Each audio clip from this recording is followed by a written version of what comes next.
Hello students, ಇವತ್ತಿನ ಕ್ಲಾಸಲ್ಲಿ ನಾವು ಕಾಸ್ಟ್ ಶೀಟಿನ ಮೊದಲನೇ ಪ್ರಾಬ್ಲಮ್ ಸಾಲ್ವ್ ಮಾಡೋದು ಹೇಗೆ ಅಂತ ನೋಡೋಣಂತೆ. ಇಲ್ಲಿ ಒಂದು ಕ್ವಶನ್ ಕೊಟ್ಟಿದ್ದಾರೆ ಸ್ಟೂಡೆಂಟ್ಸ್. ಈ ಕ್ವಶನ್ ಅಲ್ಲಿ from the following particulars prepare cost sheet ಅನ್ನು ಪ್ರಿಪೇರ್ ಮಾಡಿ. ಏನನ್ನ ಪ್ರೈಮ್ ಕಾಸ್ಟ್ ನೋಡಬೇಕು, ವರ್ಕ್ ಕಾಸ್ಟ್ ನೋಡಬೇಕು, ಕಾಸ್ಟ್ ಆಫ್ ಪ್ರೊಡಕ್ಷನ್ ಕಂಡುಹಿಡಿಬೇಕು ಮತ್ತು ಪ್ರಾಫಿಟ್ ಕಂಡುಹಿಡಿಬೇಕು. This is question. ಈ ಕ್ವಶನ್ ಈ ಸೈಡ್ ಇರುವಂತ ಕ್ವಶನ್ ಲೆಫ್ಟ್ ಸೈಡ್ ಅಲ್ಲಿ ಕ್ವಶನ್ ಇದೆ, ನಾನು ರೈಟ್ ಸೈಡ್ ಅಲ್ಲಿ ಸಾಲ್ವ್ ಮಾಡ್ತೀನಿ. ಹಾಗಾದ್ರೆ ಪ್ರೈಮ್ ಕಾಸ್ಟ್ ಕಂಡುಹಿಡಿಬೇಕು ಅಂದ್ರೆ ಏನ್ ಮಾಡಬೇಕು ಸ್ಟೂಡೆಂಟ್ಸ್? ಪ್ರೈಮ್ ಕಾಸ್ಟ್ ಕಂಡುಹಿಡಿಬೇಕಾದ್ರೆ ನಾವು ರಾ ಮೆಟೀರಿಯಲ್ ಅನ್ನ ಕಂಡುಹಿಡಿತೀವಿ ಸ್ಟೂಡೆಂಟ್ಸ್. ಮೊದಲು ರಾ ಮೆಟೀರಿಯಲ್ ಅನ್ನು ತಗೊಂತೀವಿ. ರಾ ಮೆಟೀರಿಯಲ್ ಏನಾಗುತ್ತೆ ಚೆಕ್ ಮಾಡೋಣಂತೆ ಸ್ಟೂಡೆಂಟ್ಸ್.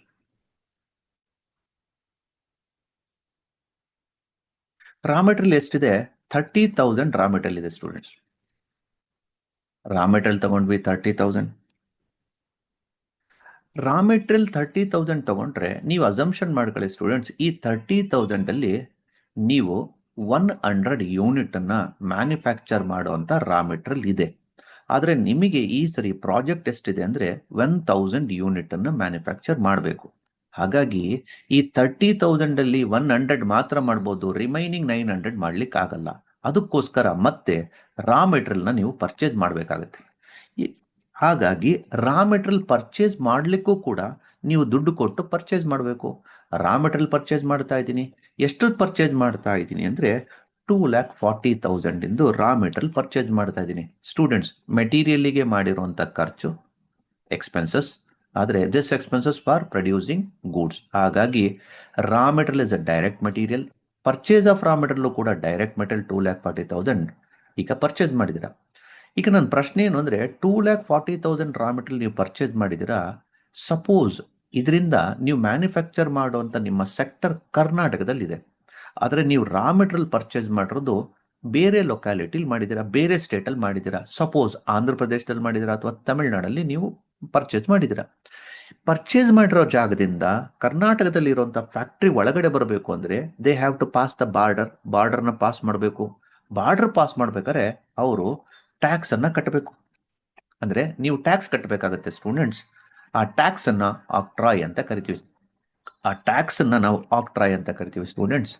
ಹಾಗಾಗಿ 7,500 ರುಪೀಸ್ ಇಂದು ಟ್ಯಾಕ್ಸ್ ಕಟ್ಟಿದ್ದೀರಾ. ಇಲ್ಲಿವರೆಗೂ ಮಾಡಿದ ಖರ್ಚೆಷ್ಟು? 30,000 ಆನ್ ರಾ ಮೆಟೀರಿಯಲ್. ಪರ್ಚೇಸ್ ಮಾಡಿರೋ ರಾ ಮೆಟೀರಿಯಲ್ 2,40,000. ಅದಕ್ಕೆ ಟ್ಯಾಕ್ಸ್ ಕಟ್ಟಿದ್ದೀರಾ 7,500 ಟ್ಯಾಕ್ಸ್ ಕಟ್ಟಿದ್ದೀರಾ.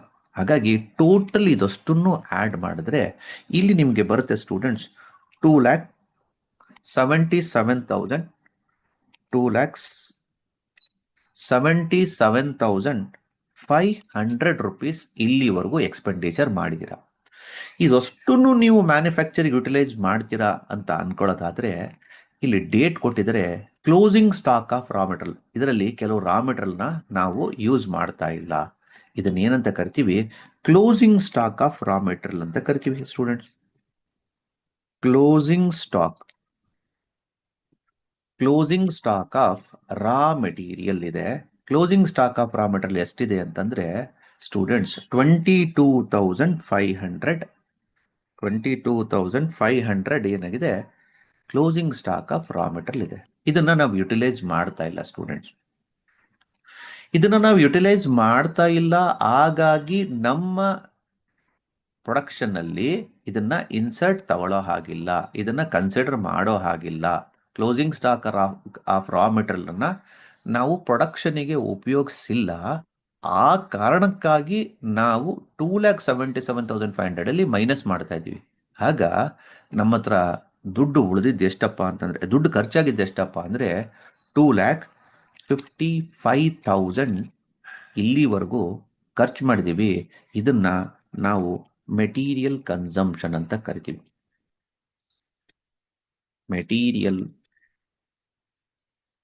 ಮೆಟೀರಿಯಲ್ ಕನ್ಸಂಪ್ಷನ್ ಅಂದ್ರೆ ಏನಪ್ಪಾ ಅಂದ್ರೆ ಇಲ್ಲಿ ತನಕ ಉಪಯೋಗಿಸಿರುವಂತ ಮೆಟೀರಿಯಲ್ 2,55,000 ಮೆಟೀರಿಯಲ್ ಕನ್ಸಂಪ್ಷನ್ ಮಾಡಿದೀವಿ ಸ್ಟೂಡೆಂಟ್ಸ್. ಬರೀ ಮೆಟೀರಿಯಲ್ ಇದ್ದ ತಕ್ಷಣನೇ ಪ್ರೊಡಕ್ಷನ್ ಮಾಡ್ಲಿಕ್ಕೆ ಆಗಲ್ಲ.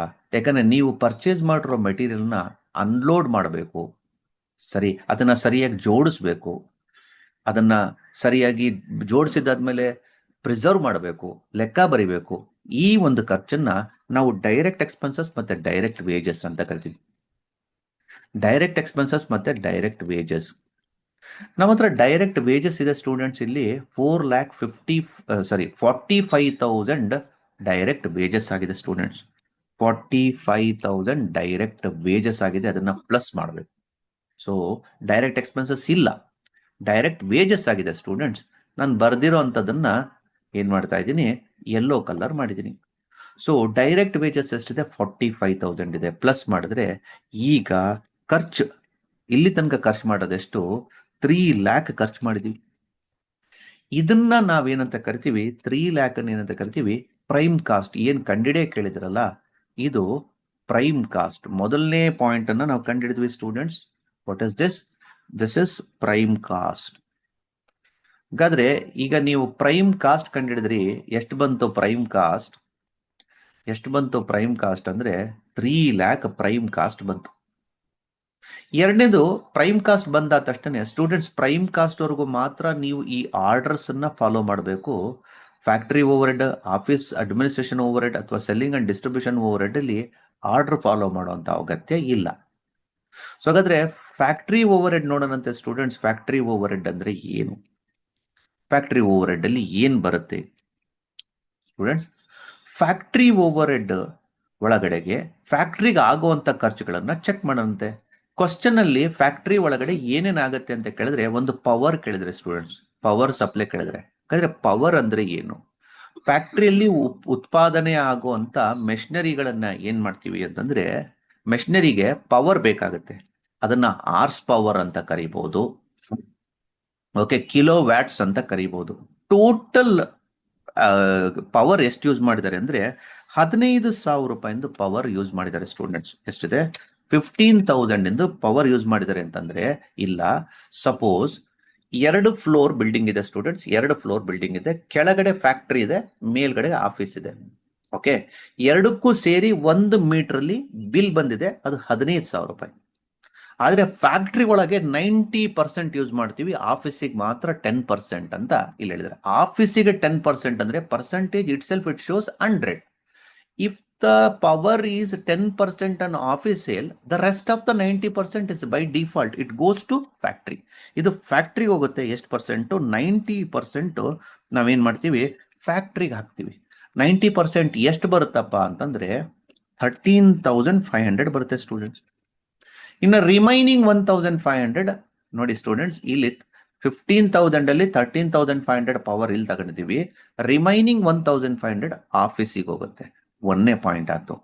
ಎರಡನೇ ಪಾಯಿಂಟ್ ಸೇಲ್ ಆಫ್ ಸ್ಕ್ರಾಪ್ ಅಂತ ಇದೆ ಸ್ಟೂಡೆಂಟ್. ಏನಿದೆ? ಸೇಲ್ ಆಫ್ ಸ್ಕ್ರಾಪ್ ಇದೆ ಸ್ಟೂಡೆಂಟ್ಸ್.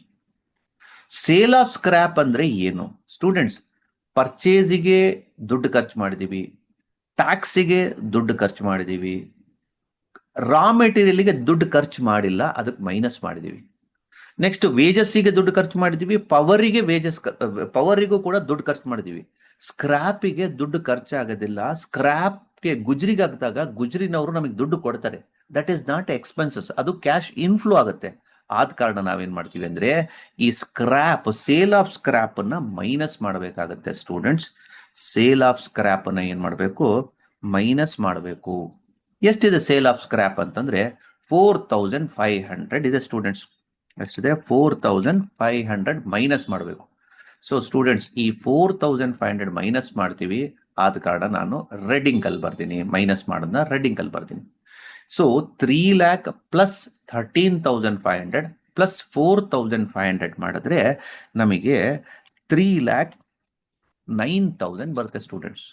ಈ 3,09,000ಗೆ ಫ್ಯಾಕ್ಟ್ರಿಲಿ ಏನ್ ಕೆಲಸ ಮಾಡ್ತೀವಿ ಅಂದ್ರೆ ವರ್ಕ್ ಇನ್ ಪ್ರೋಗ್ರೆಸ್ ಮಾಡ್ತೀವಿ students. So work in progress ಇದೆ. ಓಪನಿಂಗ್ ವರ್ಕ್ ಇನ್ ಪ್ರೋಗ್ರೆಸ್ ಅನ್ನ ಸ್ಟೂಡೆಂಟ್ಸ್, ಇದು ಓಪನಿಂಗ್ ವರ್ಕ್ ಇನ್ ಪ್ರೋಗ್ರೆಸ್ ಅನ್ನ ಆಡ್ ಮಾಡಬೇಕು. ಓಪನಿಂಗ್ ವರ್ಕ್ ಇನ್ ಪ್ರೋಗ್ರೆಸ್ ಎಷ್ಟಿದೆ students? Opening work in progress 22,500 ಇದೆ. ಸೊ 22,500 ನ ಆಡ್ ಮಾಡ್ತೀವಿ. ಕ್ಲೋಸಿಂಗ್ ವರ್ಕ್ ಇನ್ ಪ್ರೋಗ್ರೆಸ್ ಇದೆ students. Closing work in progress ಇದು ಕ್ಲೋಸಿಂಗ್ ಇದೆ ಸ್ಟೂಡೆಂಟ್ಸ್. ಕ್ಲೋಸಿಂಗ್ ಅನ್ನ ನಾವು ಮೈನಸ್ ಮಾಡಬೇಕು. ಕ್ಲೋಸಿಂಗ್ ವರ್ಕ್ ಇನ್ ಪ್ರೋಗ್ರೆಸ್ 7,500 ಇದೆ. 7,500 closing work in progress. So closing work in progress ನಾನು ರೆಡ್ಡಿಂಗ್ ಮಾಡಿದ್ದೀನಿ. ಸೊ ಕ್ಲೋಸಿಂಗ್ ಸ್ಟಾಕ್ ಮೈನಸ್ ಮಾಡಿದೀವಿ, ಸ್ಕ್ರಾಪ್ ಮೈನಸ್ ಮಾಡಿದೀವಿ, closing work in progress minus ಮಾಡಿದೀವಿ. ಆಗ ಸ್ಟೂಡೆಂಟ್ಸ್ ನಮಗೆ ಸಿಗುತ್ತೆ 3,09,000 ಅಲ್ಲಿ 22,500 ಆಡ್ ಮಾಡಿ 7,500 ಲೆಸ್ ಮಾಡಿದ್ರೆ, ಮೈನಸ್ ಮಾಡಿದ್ರೆ ನಮಗೆ ಬರುತ್ತೆ 3,24,000. ಸ್ಟೂಡೆಂಟ್ಸ್ 3,24,000 ಬರುತ್ತೆ.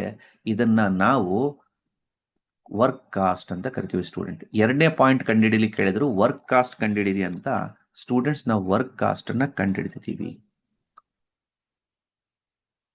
ಸೊ ಸ್ಟೂಡೆಂಟ್ಸ್ ವರ್ಕ್ ಕಾಸ್ಟ್ ಏನು ಅಂತ ಗೊತ್ತಾಗಬೇಕು. ನಾವು ಇಲ್ಲಿ ಕೇಳಿದ್ವಿ ಮೆಟೀರಿಯಲ್ ಕನ್ಸಂಪ್ಷನ್ ಕಂಡುಹಿಡಿದ್ವಿ. ಸ್ಟೂಡೆಂಟ್ಸ್ ಮೆಟೀರಿಯಲ್ ಕನ್ಸಂಪ್ಷನ್ ಕಂಡುಹಿಡಿದ್ವಿ. ಆಮೇಲೆ ಒಂದನೇದು ಪ್ರೈಮ್ ಕಾಸ್ಟ್ ಅನ್ನ ಕಂಡುಹಿಡಿದ್ವಿ. ಸೊ ಪ್ರೈಮ್ ಕಾಸ್ಟ್ ಅಂದ್ರೆ ಏನು ಅಂತ ಗೊತ್ತಾಯ್ತು ಸ್ಟೂಡೆಂಟ್ಸ್. ಈಗ ಇದನ್ನ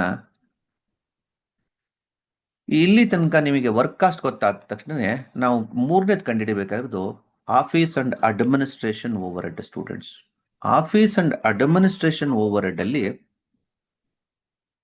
ಆಫೀಸಿಗೆ ಸಂಬಂಧಪಟ್ಟಿರುವಂತ ಖರ್ಚುಗಳನ್ನ ನೋಡೋಣಂತೆ. ನೋಡಿ, salary to the salesman ಬರೋದಿಲ್ಲ. ಓಕೆ, ಎಲ್ಲಿಗೆ ಹೋಗುತ್ತೆ? ಸೆಲ್ಲಿಂಗ್ ಅಂಡ್ ಡಿಸ್ಟ್ರಿಬ್ಯೂಷನ್ಗೆ ಹೋಗುತ್ತೆ. ಪವರ್ ಆಫೀಸಿಗೆ ಹೋಗ್ಬೇಕಿತ್ತು ಸ್ಟೂಡೆಂಟ್ಸ್. ಹಾಗಾಗಿ ನಾವೇನ್ ಮಾಡ್ತೀವಿ, ಇಲ್ಲಿದೆ. ಸೊ ಈ 15,000 ಏನಿತ್ತಲ್ಲ ಪವರ್, ಮೊದಲು ನಾವು ಪವರ್ ಬರ್ಕೊಳ್ಳೋಣಂತೆ ಸ್ಟೂಡೆಂಟ್ಸ್. ಇದು 10%. ಯಾಕಂದ್ರೆ 10% ಆಫೀಸಿಗೆ ಹೋಗ್ಬೇಕು. ಅದು 1,500 ಬರುತ್ತೆ ಸ್ಟೂಡೆಂಟ್ಸ್. 1,500 ಪವರ್ ಬಂತು. ನೋಡಿ ಸ್ಟೂಡೆಂಟ್ಸ್, ಪವರ್ ಇಲ್ಲೂ ಇದೆ, ಪವರ್ ಇಲ್ಲೂ ಇದೆ. ಇಲ್ಲಿ ಹೇಳಿದರೆ ಪವರ್ 90% ಒಳಗಡೆಗೆ, ಸಾರಿ 90% ಫ್ಯಾಕ್ಟ್ರಿಗೆ ಹೋಗುತ್ತೆ, ಇನ್ನು 10% ಆಫೀಸಿಗೆ ಹೋಗುತ್ತೆ. ಈ ಮುಂಚಿನ ಎಕ್ಸ್ಪ್ಲನೇಷನ್ಸ್ ಕೊಟ್ಟೆ. 2 ಫ್ಲೋರ್ ಇದೆ ಸ್ಟೂಡೆಂಟ್ಸ್. 2 ಫ್ಲೋರಲ್ಲಿ ಕೆಳಗಡೆ ಇರುವಂಥ ಫ್ಲೋರಲ್ಲಿ ಫ್ಯಾಕ್ಟ್ರಿ ಇದ್ದರೆ, ಮೇಲ್ಗಡೆ ಆಫೀಸಲ್ಲಿ ಇದೆ. ಫ್ಯಾಕ್ಟ್ರಿ ಒಳಗಡೆ ಮೆಷಿನಿಗೆ ಮತ್ತೆ ಆಫೀಸಲ್ಲಿರುವಂಥ ಎ ಸಿಗಳಿಗೆ ಯೂಸ್ ಮಾಡ್ತಾ ಇದ್ದೀವಿ. ಒಂದೇ ಮೀಟರ್ ಬೋರ್ಡ್ರಿಂದ 15,000 ರೂಪಾಯಿ ಕರೆಂಟ್ ಬಿಲ್ ಬಂದಿದೆ. ಈಗ ನಾವು ಬೈಫರ್ಫಿಕೇಟ್ ಮಾಡಬೇಕು. ಫ್ಯಾಕ್ಟ್ರಿ ಒಳಗೆ 90% ಯೂಸ್ ಮಾಡಿದೀವಿ, ಹಾಗಾಗಿ 13,500 ಬರುತ್ತೆ. ರಿಮೈನಿಂಗ್ 10% ಆಫೀಸಿಗೆ ಹೋಗುತ್ತೆ. 15,000 ಅಲ್ಲಿ 10% ಅಂದ್ರೆ 1,500 ಆಯ್ತು. ಅದಾದ ತಕ್ಷಣ students salary to the office staff ಇದೆ. Students salary to the office staff ಇದೆ. ಆಫೀಸ್ ಸ್ಟಾಫಿಗೆ ಸ್ಯಾಲ್ರಿ ಕೊಡೋದಂತೆ, ಯಾಕಂದ್ರೆ ಆಫೀಸಲ್ಲಿ ಕೆಲಸ ಮಾಡ್ತಾರೆ. ಎಷ್ಟು ಕೆಲಸ ಮಾಡ್ತಾರೆ? Salary to the office staff 12,000 ಇದೆ ಸ್ಟೂಡೆಂಟ್ಸ್. 12,000 ಇದೆ. ಆಫೀಸ್ ಸ್ಟಾಫಿಗೆ ಸ್ಯಾಲ್ರಿ ಕೊಟ್ವಿ. ಅದಾದ್ರೆ ರೆಂಟ್ ರೇಟ್ ಅಂಡ್ ಟ್ಯಾಕ್ಸಸ್ ಅಂತಿದೆ students. Rent rate and taxes, rent rate and taxes ಎಷ್ಟಿದೆ ಚೆಕ್ ಮಾಡೋಣಂತೆ. Rent rate and taxes total 20% ಆಫೀಸಿಗೆ ಹೋಗುತ್ತೆ. ಇನ್ನು ಉಳಿದಿರೋ 80% ಮತ್ತೆ ನೋಡೋಣಂತೆ. ಆಫೀಸ್ ಮೇಲ್ಗಡೆಗೆ ಒಂದು ಸೆಲ್ಲಿಂಗ್ ಅಂಡ್ ಡಿಸ್ಟ್ರಿಬ್ಯೂಷನ್ ಇದೆ.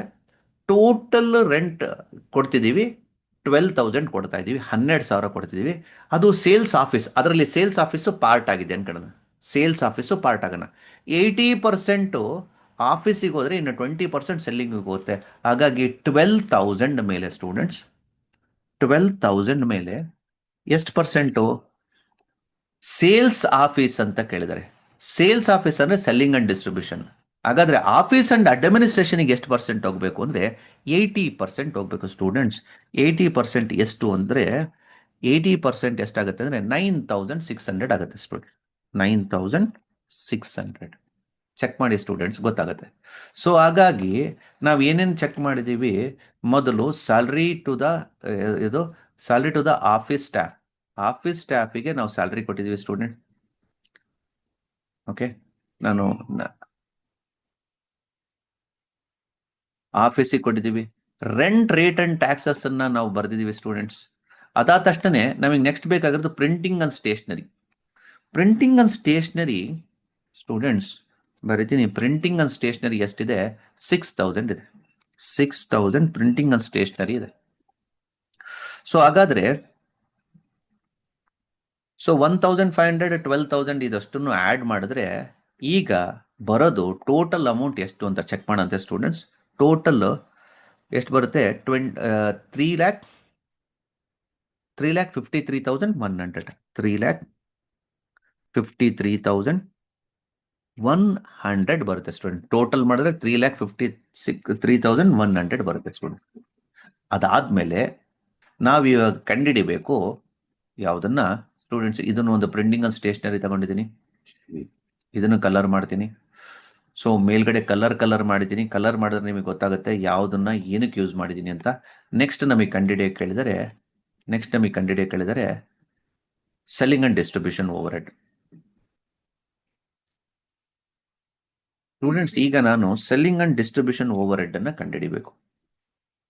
Selling and distribution overhead ಅಲ್ಲಿ ಏನೇನು ಬರುತ್ತೆ? ಮೊದಲನೇದು salary to the salesman ಇದೆ. ಫಸ್ಟ್ ಇದು ತಗೊಂಡ್ಬಿಡಂತೆ ಸ್ಟೂಡೆಂಟ್ಸ್. ಪ್ರಿಂಟಿಂಗ್ ಅಂಡ್ ಸ್ಟೇಷನರಿ ಇಲ್ಲಿತ್ತು ಸ್ಟೂಡೆಂಟ್ಸ್. ಈ printing and stationery first copy ಮಾಡ್ಕೊಂಡ್ಬಿಡ್ತೀನಿ.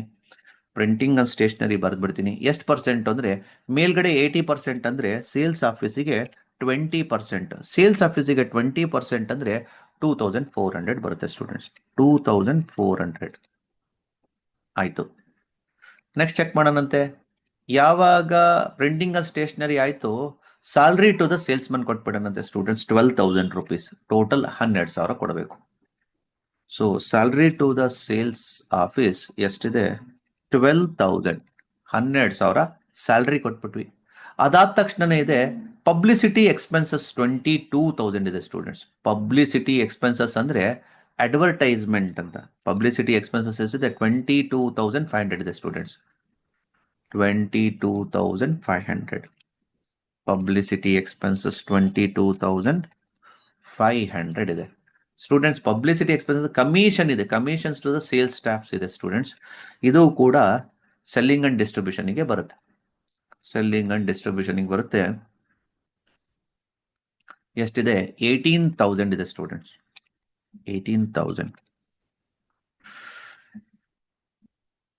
Students. Next ಏನಿದೆ ಚೆಕ್ ಮಾಡೋಣಂತೆ. 18,000 ಕಮಿಷನ್ ಕೊಟ್ಟಿದ್ದೀವಿ, ಪಬ್ಲಿಸಿಟಿ ಕೊಟ್ಟಿದ್ದೀವಿ. ಇಂಟ್ರೆಸ್ಟ್ ಯಾವ ಕಾರಣಕ್ಕೂ ಬರೋದಿಲ್ಲ ಸ್ಟೂಡೆಂಟ್ಸ್, ಯಾಕಂದ್ರೆ ಇಂಟ್ರೆಸ್ಟ್ ಅಂದ್ರೆ ಬಡ್ಡಿಗೂ ಮ್ಯಾನುಫ್ಯಾಕ್ಚರಿಂಗಿಗೂ ಸಂಬಂಧ ಇರೋದಿಲ್ಲ.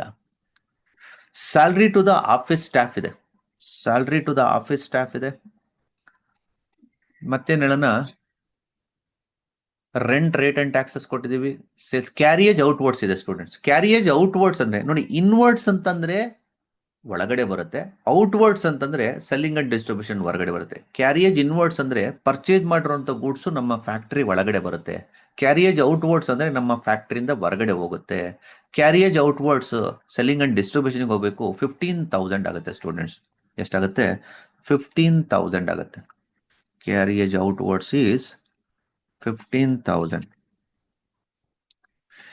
ಈಗ ನಾವು 3,50,000 ಅನ್ನ ನಾವು ಏನಂತ 3,53,000ಗೆ ಈ 3,53,000ಗೆ ಇದಷ್ಟು ಅಮೌಂಟ್ ಅನ್ನ ಆಡ್ ಮಾಡಿದ್ರೆ ನಮಗೆ ಸಿಗೋಂಥದ್ದು ಎಷ್ಟಪ್ಪ ಅಂತಂದ್ರೆ 4,23,000. 4,23,000 ಬರುತ್ತೆ ಸ್ಟೂಡೆಂಟ್.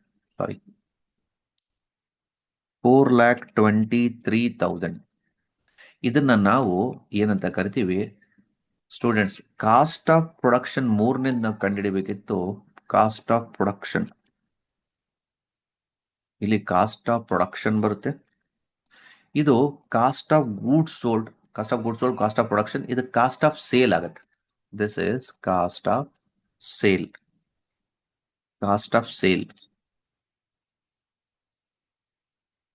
ಕಾಸ್ಟ್ ಆಫ್ ಸೇಲ್ ಆಗುತ್ತೆ ಸ್ಟೂಡೆಂಟ್ಸ್. ಪ್ರಾಫಿಟ್ ಮಾರ್ಜಿನ್ ಕಂಡುಹಿಡಿದಿ ಅಂತ ಹೇಳಿದ್ರೆ ಸ್ಟೂಡೆಂಟ್ಸ್, ನಾವು ಕಂಡುಹಿಡಿಬೇಕಾಗಿರೋದು ಪ್ರಾಫಿಟ್. ಪ್ರಾಫಿಟ್ ಎಷ್ಟು ನೋಡೋಣಂತೆ ಸ್ಟೂಡೆಂಟ್ಸ್. ಪ್ರಾಫಿಟ್ಟಿಗೆ ನಮಗೆ ಪ್ರಾಫಿಟ್ ಎಷ್ಟು ಅಂತ ಹೇಳಿಲ್ಲ ಸ್ಟೂಡೆಂಟ್ಸ್.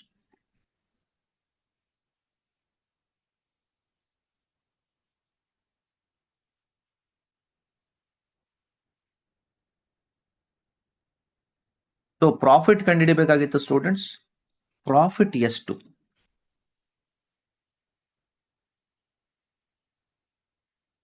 ಪ್ರಾಫಿಟ್ ಎಷ್ಟು ಅಂತ ನಮಗೆ ಗೊತ್ತಾಗ್ತಿಲ್ಲ ಸ್ಟೂಡೆಂಟ್ಸ್. ಏನ್ ಮಾಡೋಣ? ಪ್ರಾಫಿಟ್ ಹೇಗೆ ಕಂಡುಹಿಡಿಯೋಣ ಅಂತಂದ್ರೆ, ನಮ್ಮ ಹತ್ರ ಸೇಲ್ಸ್ ಕೊಟ್ಟಿದ್ದಾರೆ ಸ್ಟೂಡೆಂಟ್ಸ್. ಸೇಲ್ಸ್ ಎಷ್ಟಿದೆ ಅಂತಂದ್ರೆ ಇಲ್ಲಿದೆ ಸ್ಟೂಡೆಂಟ್ಸ್. ಸೇಲ್ಸ್ 4,50,000 ಸೇಲ್ಸ್ ಇದೆ ಸ್ಟೂಡೆಂಟ್ಸ್. ಎಷ್ಟಿದೆ? 4,50,000 ಸೇಲ್ಸ್ ಇದೆ. ಸೇಲ್ಸ್ 4,50,000 ಆದ್ರೆ ನಾನು ಡಿಫರೆನ್ಸ್ ಕಂಡುಹಿಡಿಬೇಕು. ಯಾವ್ದ್ರಲ್ಲಿ? ಕಾಸ್ಟ್ ಆಫ್ ಸೇಲ್ಸಿಗೂ ಮತ್ತೆ ಸೇಲ್ಸಿನ ಡಿಫರೆನ್ಸ್ ಎಷ್ಟಿರುತ್ತಪ್ಪ ಅಂತಂದ್ರೆ 27,000 ಡಿಫರೆನ್ಸ್ ಇದೆ. This is profit. So students, how to solve the problem I explained. ಹೇಗೆ ಸಾಲ್ವ್ ಮಾಡೋದು ಅಂತ ಹೇಳ್ತಾ ಹೋಗ್ತಿದ್ದೀನಿ. ಸೊ ಒಂದ್ ಕಡೆಯಿಂದ ನೋಡ್ತಾ ಹೋಗಿ ಇಲ್ಲಿ ತನಕ ಅಂದ್ರೆ ಪ್ರೈಮ್ ಕಾಸ್ಟ್ ತನಕ ನೀವೇನ್ ಕಂಡುಹಿಡಿದಿದೆ ಅಲ್ಲ ಸ್ಟೂಡೆಂಟ್ಸ್, ಪ್ರೈಮ್ ಕಾಸ್ಟ್ ತನಕ ನೀವೇನ್ ಕಂಡುಹಿಡಿತೀರಾ,